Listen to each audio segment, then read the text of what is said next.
Good morning વિદ્યાર્થી મિત્રો। આજે આપણે ધોરણ 11 ની અંદર પ્રકરણ નંબર 1 સજીવ વિશ્વના વિશે અભ્યાસની આપણે શરૂઆત કરીએ છીએ। મારું નામ છે ડોક્ટર ભાવિક પટેલ। હવે જુઓ, આપણે વાત કરતા હતા કે ધોરણ 11 ની અંદર બાયોલોજીની અંદર આપણે ટોટલ 22 પ્રકરણ ભણવાના છે। એની અંદર જે પ્રથમ યુનિટ છે એ પ્રથમ યુનિટની અંદર આપણે 4 પ્રકરણ ભણવાના છે અને ચારે ચાર પ્રકરણો વિશેની બેઝિક માહિતી આપણે અગાઉના પ્રકરણ ચેપ્ટર લેક્ચરની અંદર આપી દીધી હતી। હવે અહીંયા આપણે આ વિડીયોની અંદર પ્રકરણ નંબર 1 સજીવ વિશ્વની વાત કરતા હોઈએ છીએ। તો આપણને એવું થાય કે પૃથ્વી ઉપર સજીવોની એક વિશાળ શ્રેણી જોવા મળે છે જે આપણી આસપાસ એ કુદરતી નિવાસસ્થાનોની અંદર જોવા મળે છે। તો અહીંયા શરૂઆતમાં આપણે શું કહીએ છીએ કે સજીવના સર્વોત્તમ કુદરતી નિવાસસ્થાનો કયા છે?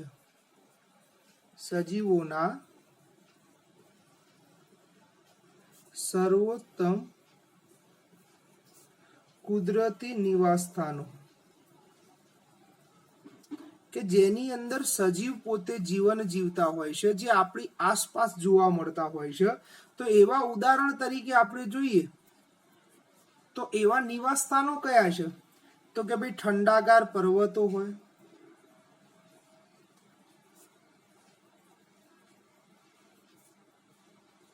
એના પછી વાત કરીએ તો કે ભાઈ જંગલો હોય, મહાસાગરો હોય, મીઠા પાણીના જળાશયો હોય, નદી તળાવ તમે કહી શકો, કે પછી ગરમ પાણીના ઝરા હોય।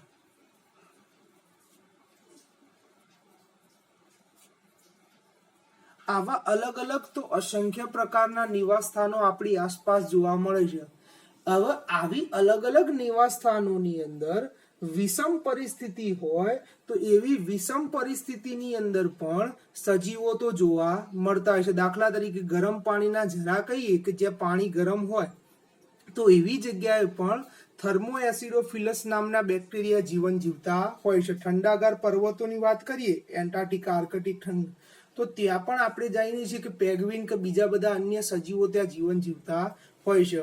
રણ પ્રદેશની વાત કરીએ તો રણ પ્રદેશમાં પણ આપણે જાણીએ છીએ કે એવા નિવાસસ્થાનોની અંદર અલગ અલગ સજીવો જીવન જીવતા હોય છે। તો આ પૃથ્વી ઉપર જ્યારે વાત કરી તો એની અંદર અલગ અલગ પ્રકારના નિવાસસ્થાનો કે જ્યાં અલગ અલગ સજીવો જીવન જોવા મળતા હોય છે।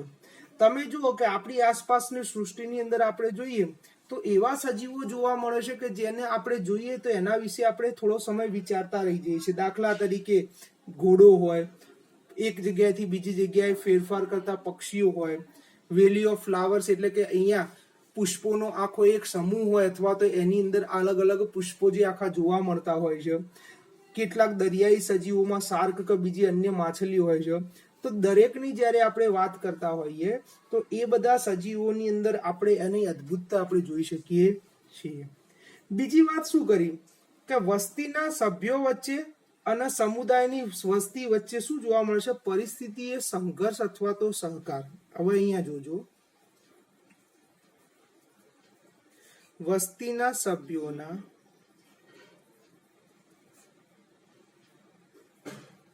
વચ્ચે અને સમુદાયની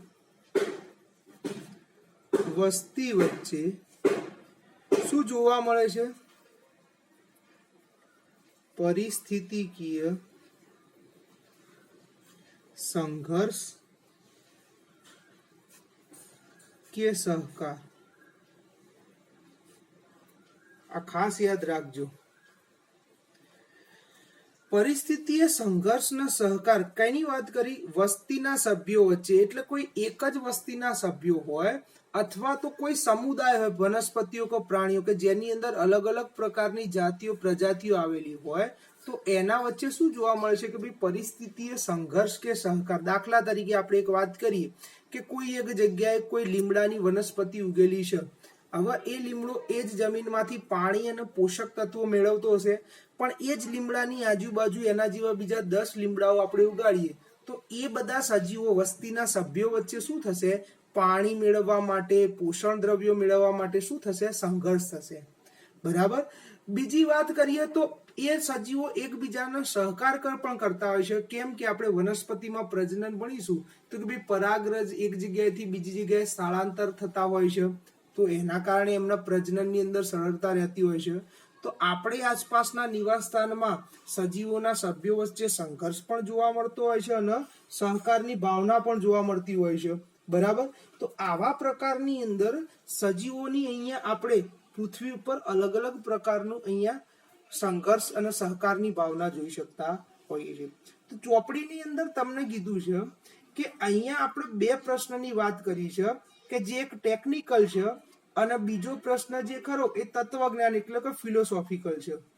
કે એને ચોપડીમાં વાત કરી છે કે વાસ્તવમાં જીવન શું છે? વાસ્તવમાં જીવન શું છે? અહીંયા એક પ્રશ્ન કરવામાં આવ્યો છે કે ખરેખર આપણે જીવનને શું ગણીએ છીએ? તો એવું કહેવાય છે કે એના આધારિત અહીંયા તમને બે પ્રશ્નો આપ્યા છે. એક આપ્યો છે ટેકનિકલ, જેને આપણે તકનીકી કહી શકીએ. તકનીકી પ્રશ્નમાં શું કીધું છે કે સજીવની વિરુદ્ધ એટલે કે નિર્જીવની વિરુદ્ધમાં સજીવ શું છે?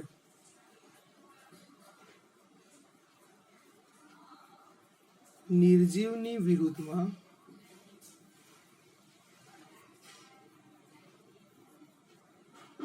સજીવ શું છે? બરાબર. આ ટેકનિકલ વાત કરી. અને બીજી આપણે ફિલોસોફિકલ એટલે કે તત્વજ્ઞાન આધારિત વાત કરી છે. તત્વજ્ઞાન આધારિત વાત શું કરી છે કે સજીવના જીવનનો હેતુ શું છે, અથવા તો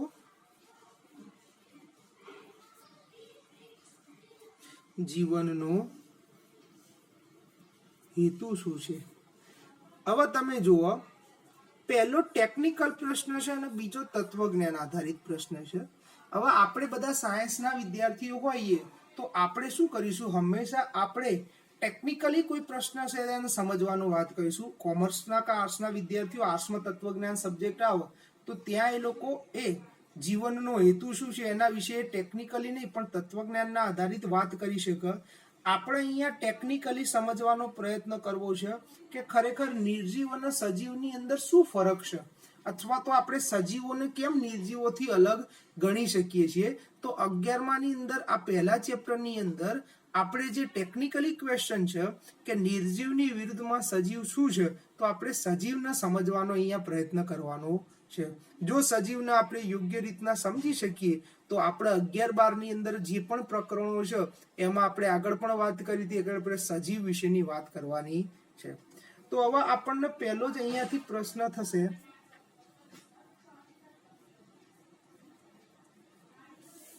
હવે આપણે વાત કરીશું કે સજીવ શું છે. આપણે સજીવ કોને કહીએ? તો આપણે વિજ્ઞાન ભણતા હતા એ વખતે આપણે વિજ્ઞાનની અંદર ટૂંકી અને ટચ સજીવની વ્યાખ્યા શીખવાડવામાં આવી હતી કે જીવ ધરાવે છે તેને શું કહેવાય છે? સજીવ કહેવાય છે. આપણે શું શીખવાડવામાં આવ્યું હતું?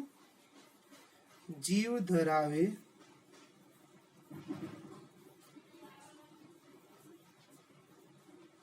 તેને સજીવ કહેવાય.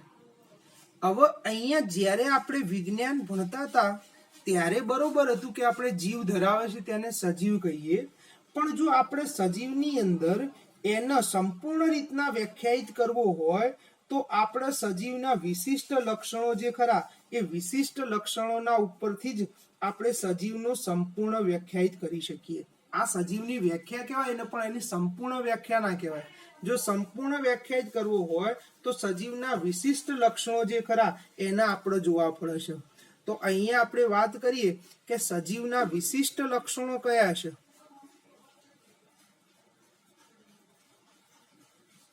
કે જે વિશિષ્ટ લક્ષણોનો અભ્યાસ કરવાથી આપણે સજીવને સંપૂર્ણ રીતના ઓળખી શકીએ.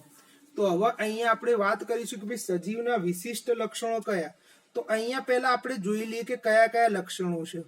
તો એક છે વૃદ્ધિ,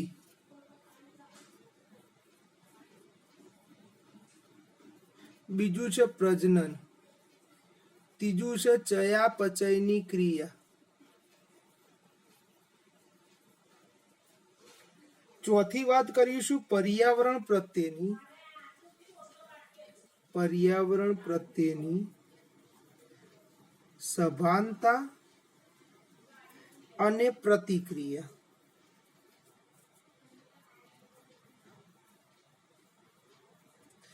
એના પછી આપણે વાત કરીશું સજીવોની અંદર સ્વ આયોજન,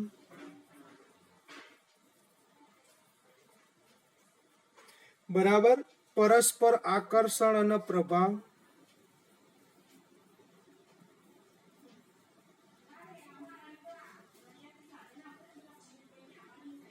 જે આ બધા લક્ષણો તમને ચોપડીની અંદર આપેલા છે, બરાબર. પણ આ સિવાય પણ આપણે થોડા લક્ષણોની વાત કરીએ તો સજીવોની અંદર અનુકૂલન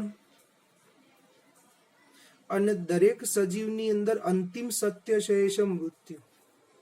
તો આવા બધા જ્યારે અહીંયા આપણે વાત કરીએ તો આ બધા સજીવની અંદર આપણે વિશિષ્ટ લક્ષણોનો અભ્યાસ કરવાનો છે. ખ્યાલ આવી ગયો?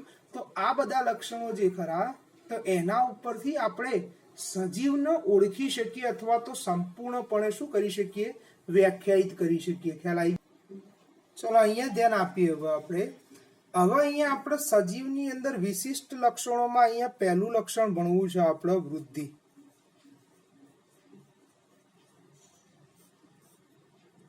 પહેલું લક્ષણ કયું ભણવું છે? વૃદ્ધિ. તો આપણે વૃદ્ધિનો સીધો સિમ્પલ મિનિંગ કાઢીએ તો વૃદ્ધિનો મતલબ થાય વધવું. વૃદ્ધિના આપણે સિમ્પલ મિનિંગ તરીકે ઓળખીએ તો વૃદ્ધિનો મતલબ શું થાય? વધવું. તો આવા વૃદ્ધિની આપણે વ્યાખ્યા આપીએ તો શું કહી શકાય કે સજીવોની કદ અને સંખ્યામાં થતા વધારાને શું કહેવાય છે? વૃદ્ધિ કહેવાય છે. આ યાદ રાખજો.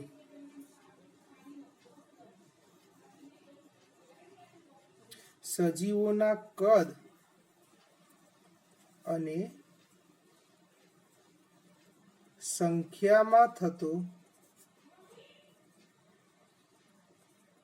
વધારાને, બરાબર, સજીવના કદ અને સંખ્યામાં થતા વધારાને આપણે શું કહીએ છીએ? વૃદ્ધિ કહીએ છીએ. હવે અહીંયા વાત કરવામાં આવી છે કે ભાઈ વૃદ્ધિ શેની અંદર જોવા મળે? તો અહીંયા વૃદ્ધિ બંને પ્રકારના સજીવોની અંદર જોવા મળે. એક કોષીય સજીવ હોય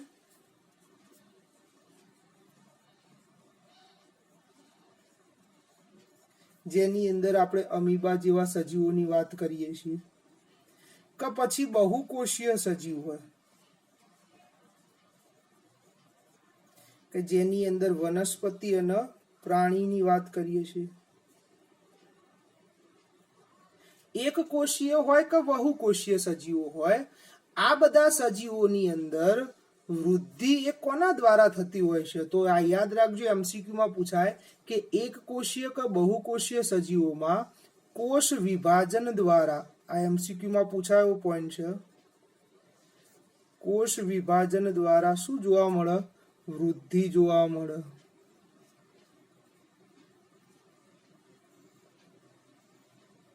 એટલે કે સજીવોની અંદર એમની અંદર કોષ વિભાજનની પ્રક્રિયા થાય અને કોષ વિભાજનની પ્રક્રિયા થાય તો સજીવોની અંદર શું જોવા મળે? વૃદ્ધિ. એ પછી એક કોષીય હોય કે બહુકોષીય હોય. તો અહીંયા આપણે બેઝિક એક ઉદાહરણ લઈએ તો આપણે જાણીએ છીએ કે દરેક સજીવના જીવનની શરૂઆત જે ખરી એ એક જ કોષથી થતી હોય છે, જેના આપણે યુગ્મન જ કહીએ અથવા તો ફલિતાંડ તરીકે ઓળખીએ છીએ. દરેક સજીવના જીવનની શરૂઆત એક જ કોષથી થતી હોય જેને યુગ્મન જ અથવા તો શું કહેવાય છે? ફલિતાંડ. હવે એ કોષની અંદર જ્યારે કોષ વિભાજનની પ્રક્રિયા થાય એટલે આપણે જાણીએ છીએ કે કોષ વિભાજનની પ્રક્રિયાના કારણે એકમાંથી બે કોષ બને, બેમાંથી ચાર, ચારમાંથી આઠ. જેમ જેમ કોષ વિભાજન થતું જાય એમ એમ અહીંયા કોષોની સંખ્યામાં શું થતો જાય છે? વધારો થતો જાય છે. નવા કોષો ઉમેરાતા જાય અને કોષોની સંખ્યામાં શું થતો જાય છે? વધારો થતો જાય છે.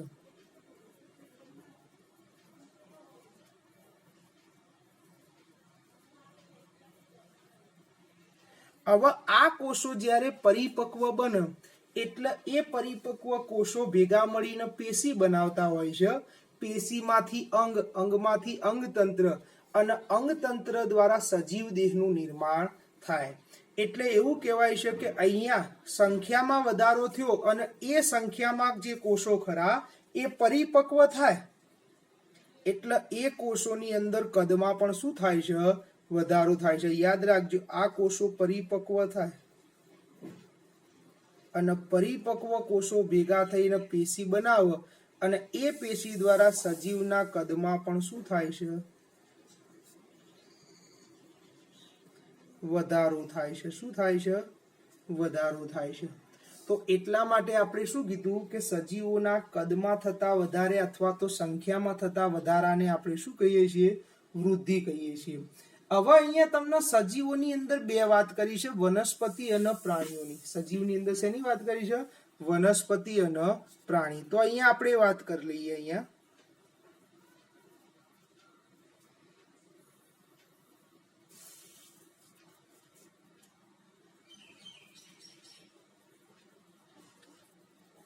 કેમ કે આપણે આગળ ભણી ગયા હતા કે એરિસ્ટોટલે મુખ્યત્વે સજીવોને બે ભાગમાં વિભાજન કર્યા હતા, વનસ્પતિ અને પ્રાણી. હવે વનસ્પતિની અંદર એવું કહેવાય છે કે વનસ્પતિની અંદર જીવન પર્યંત, કેમ કે વનસ્પતિમાં કોષ વિભાજન થતું હોય છે એટલે વનસ્પતિની અંદર જીવન પર્યંત વૃદ્ધિ જોવા મળતું હોય છે. આ એમસીક્યુમાં પૂછાશે કે કયા સજીવોમાં જીવન પર્યંત વૃદ્ધિ જોવા મળે? તો યાદ રાખજો કે વનસ્પતિની અંદર જીવન પર્યંત વૃદ્ધિ જોવા મળે. જીવન પર્યંતનો મતલબ શું થાય? જ્યાં સુધી જીવ ત્યાં સુધી વનસ્પતિઓની અંદર વૃદ્ધિ જોવા મળતી હોય છે. કેમ વનસ્પતિઓમાં આવું થતું હોય છે? કેમ કે વનસ્પતિ જે ખરા એ વનસ્પતિની અંદર વર્ધનશીલ પેશીઓ આવેલી હોય છે. કઈ પેશીઓ આવેલી હોય છે? વર્ધનશીલ પેશીઓ. અને વર્ધનશીલ પેશી જે ખરી એ કોષ વિભાજનની ક્ષમતા ધરાવતી હોય છે. એટલે જે પેશીની અંદર કોષોમાં સતત કોષ વિભાજન જોવા મળે એ પેશીને કઈ પેશી કહેવાય છે? વર્ધનશીલ પેશી. તો વનસ્પતિઓની અંદર શું થાય? આપણે આજુબાજુમાં લીમડો કોઈ જુઓ તો દાખલા તરીકે આપણે લીમડાના ડાળીઓ કાપી દઈએ તો શું થાય કે ફરીથી પાછા નવા પ્રાંકુરણ ફૂટશે અને એમાંથી નવી શાખાઓ, પર્ણોનો ઉદ્ભવ થાય. એટલા માટે આપણે શું કહીએ છીએ કે વનસ્પતિઓનો જેટલો પણ જીવનકાળ હોય, કોઈકનો 25 વર્ષ હોય, 5 વર્ષ હોય, 50 વર્ષ હોય, વડ જેવાની અંદર તો 100 વર્ષ કરતા પણ વધારે હોય, તો એ જ્યાં સુધી જીવે ત્યાં સુધી એની અંદર વૃદ્ધિ જીવન પર્યંત જોવા મળતી હોય છે. નવા નવા પર્ણો અને શાખાઓ ખુલતા હોય છે. તમે આપણે કબીરવડની વાત કરીએ તો કબીરવડ આપણે એવું કહીએ છીએ કે 1000 વર્ષ કરતા પણ વધુ જૂનો છે, તો હાલ પણ એની અંદર નવી શાખાઓ અને નવા પર્ણોનો ઉદ્ભવ જોવા મળતો હોય છે. એટલે વનસ્પતિઓની અંદર આપણે વૃદ્ધિ જીવન પર્યંત જોઈ શકીએ છીએ. પણ પ્રાણીઓમાં એવું નથી. આ યાદ રાખજો, પ્રાણીઓની અંદર ફક્ત ચોક્કસ ઉંમર સુધી જ વૃદ્ધિ જોવા મળે છે. આ યાદ રાખજો, પ્રાણીઓની અંદર શું કીધું? ચોક્કસ ઉંમર સુધી.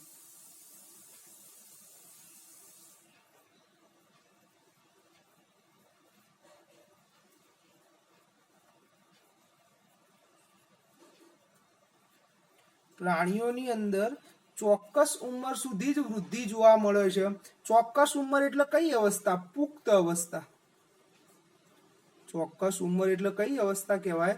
પુખ્ત અવસ્થા. દરેક સજીવની પુખ્ત અવસ્થાનો સમયગાળો અલગ અલગ હોય. દાખલા તરીકે મનુષ્યની અંદર વાત કરીએ તો મનુષ્યની અંદર આપણા પુરુષની અંદર 17 થી 18 વર્ષના થઈએ ત્યાં સુધી આપણા કદ કે લંબાઈમાં વૃદ્ધિ થાય. દાખલા તરીકે આપણે 18 વર્ષે આપણી 6 ફૂટ ઊંચાઈ હોય તો એ પછી આપણા શરીરમાં વૃદ્ધિ અંતઃસ્ત્રાવનો સ્ત્રાવ બંધ થઈ જાય છે, એટલે પછી આપણા કદ કે લંબાઈમાં વધારો જોવા મળતો નથી. બરાબર? એટલે પુખ્ત અવસ્થા સુધી આપણા સજીવની અંદર કદમાં શું થતો જાય છે? વધારો. પણ જ્યારે વૃદ્ધિ અંતઃસ્ત્રાવનો મનુષ્યમાં સ્ત્રાવ બંધ થઈ જાય એટલે પછી આપણા કદ કે લંબાઈમાં વધારો થતો નથી. એટલા માટે આપણે પ્રાણીઓ માટે બીજો શબ્દ શું વાપરી શકીએ કે ભાઈ પ્રાણીઓમાં જીવન પર્યંત વૃદ્ધિ જોવા મળતી નથી. આ યાદ રાખજો કે પ્રાણીઓની અંદર જીવન પર્યંત વૃદ્ધિ જોવા મળતી નથી. બરાબર? આપણા સજીવોની અંદર શું હોય છે કે આપણે એક નિશ્ચિત ઉંમરમાં પહોંચી ગઈએ પછી આપણા શરીરની અંદર સતત નવા નવા કોષો ઉમેરાતા નથી. શું થાય છે, જેટલા કોષો મૃત થાય એની જ સ્થાને એટલા નવા કોષો ઉમેરાતા હોય છે. બરાબર. દાખલા તરીકે તમને એવું કહું કે આપણી ઊંચાઈ જે ખરી એ 18 વર્ષની ઉંમરમાં 6 ફૂટ થઈ, તે 6 ફૂટ ઉપર સ્થગિત થઈ છે. પછી આપણા કદ લંબાઈ કે હાથ પગ કે ઉપાંગોની લંબાઈમાં વધારો થશે નહીં. જો એવું થતું હોય તો શું થાય તમે વિચારો. 18 કે 20 વર્ષે 6 ફૂટના હોઈએ, 40 વર્ષે 12 ફૂટ, 60 વર્ષે 18 ફૂટ, તો 60 વર્ષનો વ્યક્તિ તો જે ખરો એ બીજા કે ત્રીજા માળે ઉભો જોઈ શકે. તો એના કારણે ઘણી બધી આપણે તકલીફોની અંદરથી પસાર થવું પડે. એટલા માટે આપણી વૃદ્ધિ જીવન પર્યંત નથી. હા, એવું બની શકે કે આપણા ચામડીની અંદર કોઈ આપણો ઘા થયો હોય અને એટલા ભાગના કોષો નુકસાનગ્રસ્ત બન્યા હોય, તો એ નુકસાનગ્રસ્ત કોષો જે ખરા એના સ્થાને એ ભાગમાં કોષ વિભાજન થઈ નવા કોષોનું સર્જન થાય અને ચામડીનો ભાગ જે ખરો એ ત્યાં જોડાયેલો જોવા મળતો હોય છે. પણ એ કેમ કે એ મૃત થયેલા કોષોના સ્થાને નવા કોષો ઉમેરાયેલા. બરાબર. પણ જે પુખ્ત અવસ્થામાં હતા એમાં સતત કોષ વિભાજન થતું નથી. જ્યારે વનસ્પતિઓમાં તો શું થાય છે, એમાં સતત કોષ વિભાજનની ક્રિયા જોવા મળતી હોય છે. એટલે એની ઊંચાઈ કે કદમાં પણ વધારો જોવા મળે. બરાબર. આ પોઈન્ટ યાદ રાખજો, MCQ ની અંદર પૂછાયું છે. હવે અહીંયા આપણે વાત કરીએ છીએ કે એક કોષીય સજીવોમાં પણ કોષ વિભાજન જોવા મળે છે. દાખલા તરીકે અહીંયા બેક્ટેરિયા કે ફૂગ જેવા સજીવોની, એટલે બેક્ટેરિયાની વાત કરીએ.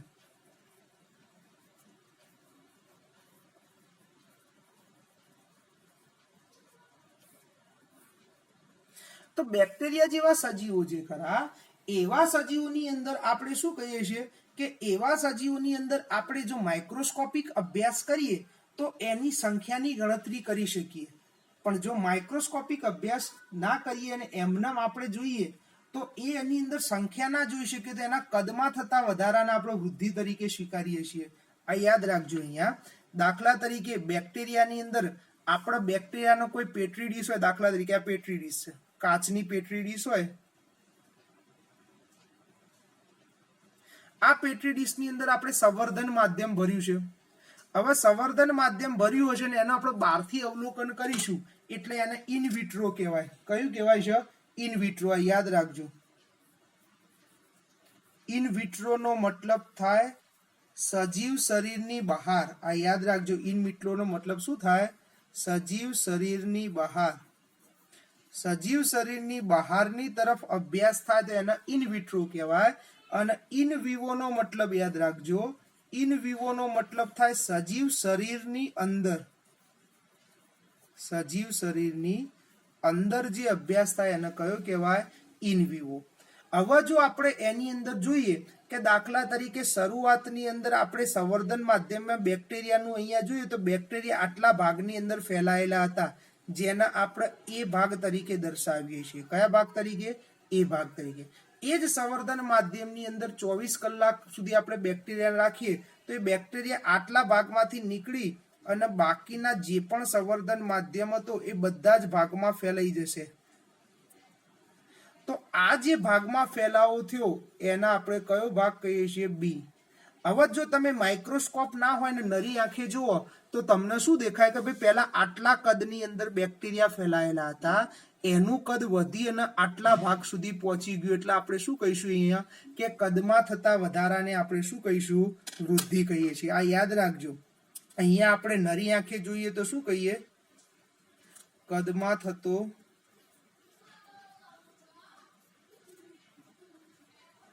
વધારો જે ખરો એના આપણે શેના કરી કહીએ? ઓળખીએ છીએ વૃદ્ધિ. પણ જો આપણે આનો માઇક્રોસ્કોપિક અભ્યાસ કરીએ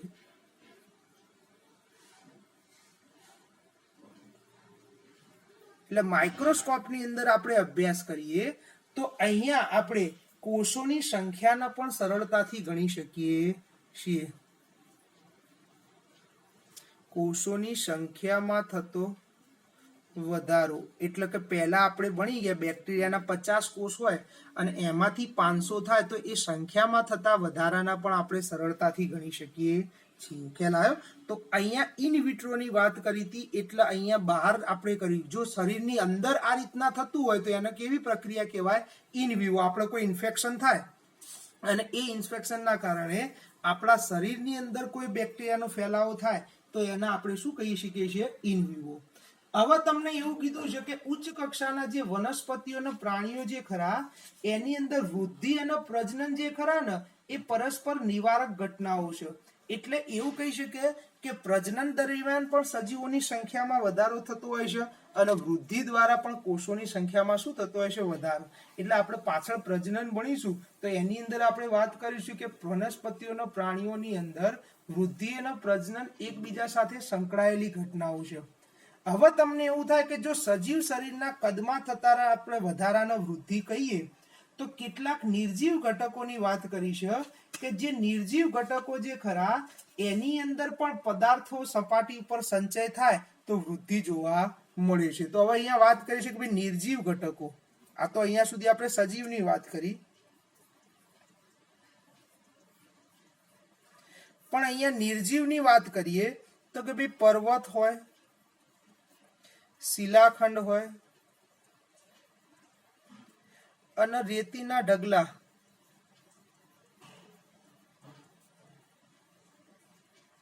આ બધા નિર્જીવ ઘટકની વાત કરી. પર્વતો હોય, રેતીના ઢગલા હોય કે શિલાખંડ હોય. હવે એવું કહેવાય છે કે આ બધા જે નિર્જીવ ઘટકો ખરા એ નિર્જીવ ઘટકોના સપાટી ઉપર જો દ્રવ્યનું સંચય થાય એટલે દ્રવ્યો ઉમેરાય તો પણ એના કદમાં શું જોવા મળે છે? વધારો જોવા મળે છે. દાખલા તરીકે આ બધા સજીવ ઘટકો ખરા એમની સપાટી ઉપર નવા દ્રવ્યોનું સંચય થાય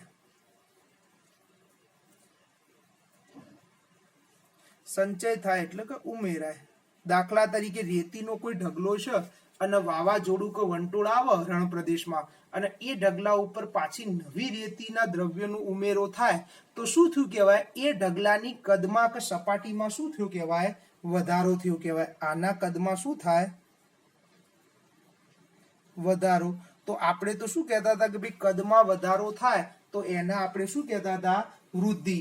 પણ અહીંયા ખાસ યાદ રાખવાનું કે અહીંયા જે વધારો થાય છે એ એની સપાટી ઉપર વધારો થાય છે, બરાબર? વૃદ્ધિ તો થઈ કહેવાય પણ એની બાહ્ય સપાટી ઉપર વૃદ્ધિ થાય છે.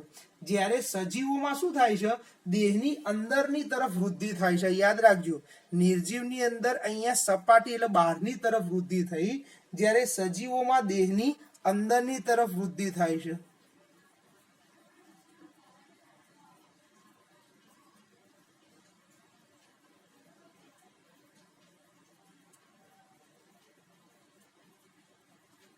સજીવની અંદર દેહની કઈ તરફ થાય છે?